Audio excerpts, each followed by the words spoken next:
Korban pinjaman online terus bertambah di tengah pandemi. Apakah sulitnya perekonomian saat ini menjadi penyebab utama atau ada faktor lain? Lantas bagaimana supaya kita tidak jadi korban pinjaman online ilegal? Dan untuk membahasnya sudah bergabung bersama kami Tongam L. Tobing, Ketua Satgas Waspada Investasi, dan Winner Johnson, advokat pembela korban pinjaman online. Pertama saya ingin ke Pak Tongam terlebih dahulu. Selamat sore Pak Tongam. Selamat sore, Pak. Pak Tongam, mungkin bisa diberikan edukasi kepada masyarakat. Sebenarnya ciri-ciri pinjaman online itu seperti apa sih Pak antara yang legal dan yang ilegal, Pak? Ya, terima kasih, Pak. Perlu kami sampaikan bahwa pinjaman online ini yang legal ya, terutama itu sangat membantu masyarakat kita yang membutuhkan dana yang tidak bisa dilayani sektor jasa keuangan formal. Itu yang kami sampaikan. Namun demikian kebutuhan masyarakat itu digunakan oleh pinjaman online ilegal untuk mengambil keuntungan dari masyarakat. Ciri-cirinya adalah yang pertama, pinjaman online ilegal ini tidak terdaftar di OJK. Dengan demikian dia bukan merupakan bagian dari sektor jasa keuangan, tapi merupakan kejahatan. Jadi bukan sektor jasa keuangan, tetapi merupakan kegiatan-kegiatan yang ilegal, tidak terdaftar di OJK. Kemudian tidak ada identitasnya di mana kita, seperti yang kemarin kita press release di Barreskrim Polri, mereka itu mempunyai data kontak HP yang sampai ribuan. Nah, ini menjadi masalah tentunya bahwa mereka itu selalu berganti nomor, berganti alamat. Kemudian pinjamannya sangat mudah diakses. Jadi, tetapi menjadi masalah karena memang bunga, biaya, dan dendanya sangat tidak jelas dan bisa berubah dari apa yang diperjanjikan. Contohnya kita perjanjian pinjam 1 juta, yang transfer hanya 600.000. Jangka waktu di perjanjian 90 hari, yang terjadi hanya 7 hari. Bagaimana mungkin 7 hari dalam waktu yang sangat singkat membayar utang? Kemudian bunganya juga seperti itu, dia sangat tinggi, lebih dari apa yang diperjanjikan. Ini ciri-cirinya. Kemudian juga kita lihat ya, yang paling utama, pinjol ilegal ini selalu meminta nasabah untuk mengizinkan akses kepada data dan kontak di HP. Nah, ini menjadi malapetaka sebenarnya, bahwa masyarakat kita yang pinjam di pinjam ilegal ini memberikan akses kepada pinjol ilegal ini untuk dapat mengambil semua data-data dan kontak di HP. Inilah yang akan digunakan nanti dalam penagihan tidak beretika, bahwa saat ini data-data itu digunakan untuk penagihan tidak beretika. Jadi melakukan teror intimidasi kepada seluruh data kontak di HP itu, dan mereka juga melakukan penyebaran data pribadi sesama mereka. Nah, ini yang menjadi ciri khasnya. Dan juga kalau sudah jatuh tempo dan tidak dibayar, nah ini mereka melakukan tindakan-tindakan yang tidak terpuji tentunya. Teror intimidasi kepada para peminjam ini. Ini ciri yang bisa kita lihat dari pinjaman online ilegal. Baik. Saya ingin ke Pak Winner. Pak Winner, sebagai advokat yang berpengalaman menangani pinjaman online, Pak, sebenarnya modus seperti apa yang kerap digunakan mereka untuk menjaring para korbannya? Dan mengapa korban sampai tergiur, Pak? Biasanya seperti apa, Pak Winner? Ya, korban itu tergiur karena memang masyarakat kita kelihatannya konsumtif juga ya. Jadi banyak sekali masyarakat kita yang menggunakan dana itu bukan untuk kepentingan yang produktif atau bahkan bukan untuk kepentingan yang primer, sehingga mereka mudah sekali terjerat. Dan cara mereka menjerat juga sebetulnya mereka numpang ke yang legal ya, seperti Pak Tonggam tadi katakan. Mereka numpang ke yang legal, karena yang legal kan ada di aplikasi, baik itu iOS maupun Android kan ada tuh di aplikasi mereka. Jadi biasanya di aplikasi itu kan, kalau kita install satu aplikasi kan di bawahnya tuh ada yang serupa kan. Ya, Android itu dia memberikan yang serupa di bawahnya. Nah, biasanya mereka klik juga ke bawah dan mereka mendapatkan pinjol-pinjol yang ilegal itu. Jadi itulah cara mereka menjerat, dan mereka mengiming-imingi seperti Pak Tongam tadi katakan bahwa tenornya 90 hari ternyata cuma seminggu gitu kan, dan mereka mengintimidasi. Setelah itu apa yang dilakukan oleh Barreskrim ini saya juga gembira ya, karena polisi memberikan satu katakanlah shock terapi buat mereka supaya mereka tidak melakukan itu lagi. Nah, masyarakat kita sebetulnya yang perlu disadarkan adalah dari sifat konsumtif, karena saya waktu itu kira-kira membuka hotline di Twitter ya lewat direct message, kira-kira dari 700 itu 90% itu digunakan untuk kepentingan-kepentingan konsumtif, bukan produktif ya.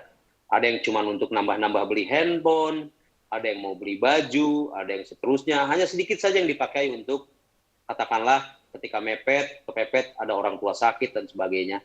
90% semuanya untuk kepentingan yang konsumtif. Itu sebabnya masyarakat kita sangat mudah sekali dijerat oleh pinjaman online ini.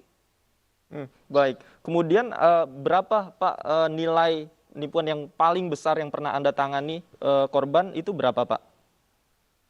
Pinjaman yang paling besar itu sebetulnya kan gini, kalau pinjaman online itu kan satu aplikasi itu maksimal itu bisa sampai 4-5 juta lah kira-kira gitu ya maksimal. Itu pun kalau mereka mau, biasanya cuma 1-2 juta. Tapi ada yang bisa sampai punya 40 aplikasi, Mas.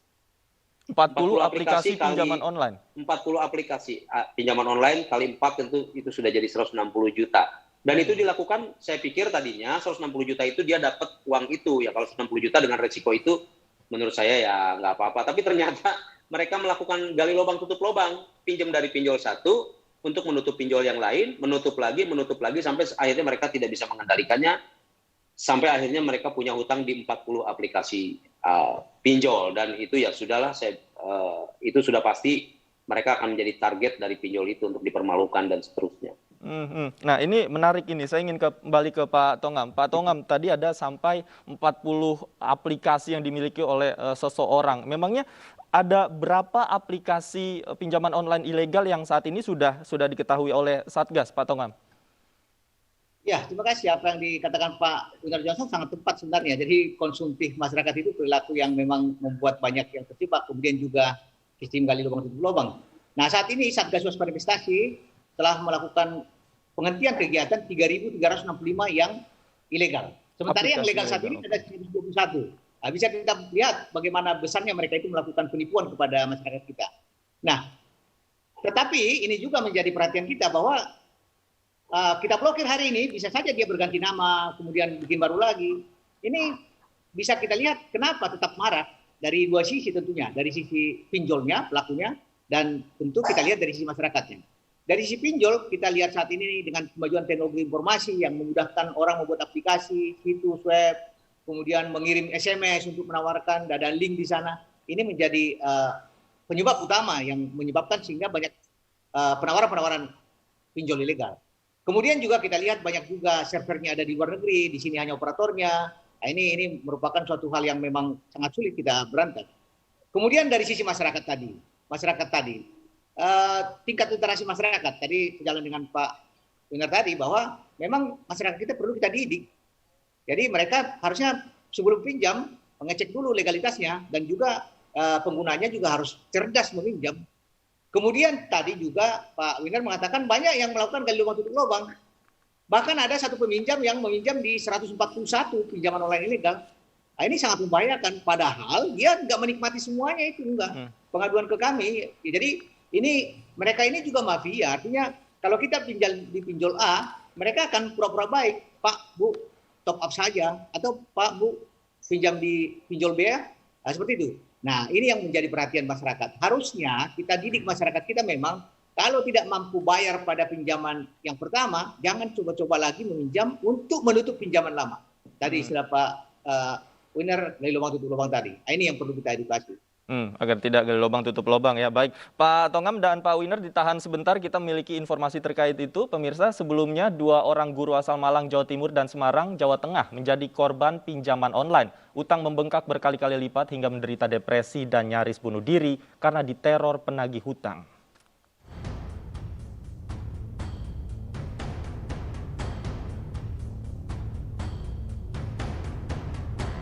Seorang guru taman kanak-kanak di Malang, Jawa Timur terjerat pinjaman online hingga 40 juta rupiah dengan menggunakan 24 aplikasi. Mulanya korban hanya meminjam 2,5 juta rupiah untuk membiayai kuliah. Namun karena berbunga tinggi utangnya membengkak menjadi 40 juta rupiah. Korban pun sempat didatangi sejumlah debt collector, akibatnya korban dipecat dari sekolahnya tempatnya mengajar dan sempat berkeinginan bunuh diri. Namun karena kisahnya viral, bantuan pun berdatangan. Korban dihadiahi uang Rp26.200.000 dari Basnas Kota Malang untuk melunasi hutangnya.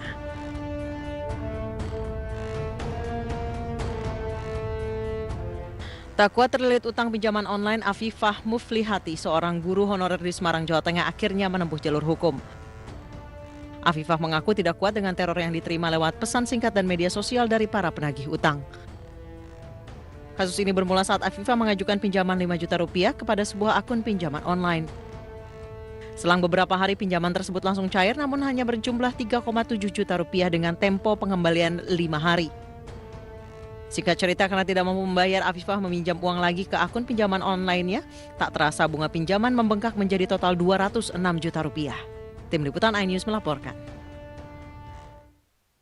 Ya, itu dia pemirsa informasinya, bahkan sampai ada yang ingin bunuh diri akibat terjerat pinjaman online ilegal. Saya ingin ke Pak Winer. Pak Winer, dari kasus yang Anda tangani, seperti apa teror-teror yang mungkin diterima oleh korban-korban pinjaman online ini, Pak? Sampai sejauh apa, Pak? Ya, jadi biasanya modus pertama mereka adalah tentu mengirimkan WA ya, teror dan sebagainya, ancaman pidana, gugatan perdata dan sebagainya.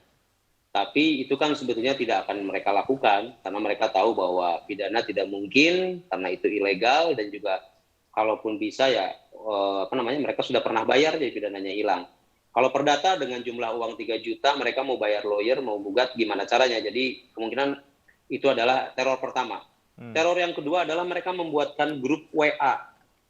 Grup WA, isinya itu bisa sampai HRD.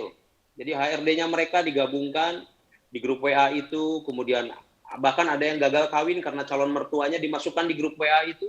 Kemudian dia tulis di situ, suruh mereka urunan uang karena orang ini sudah tidak mampu bayar, dia sudah mengambil aset kami, dia adalah maling, penipu, dan seterusnya. Jadi dikasih kata-kata yang sangat buruk sekali.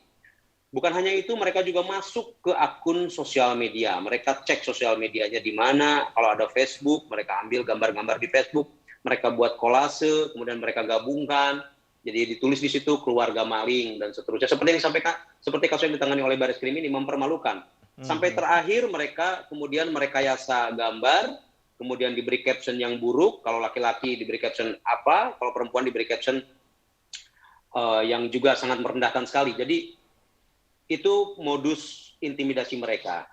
Ada juga yang lapangan, tapi kalau yang ilegal biasanya mereka tidak punya orang lapangan, karena mereka tahu kalau datang ke lapangan, saya suruh mereka bawa ID card. Penagihnya itu harus bawa ID card supaya jelas siapa mereka, dan kalau misalnya bawa ID card kan perusahaannya jelas, nanti kita bisa lakukan upaya hukum. Rata-rata mereka nggak mau.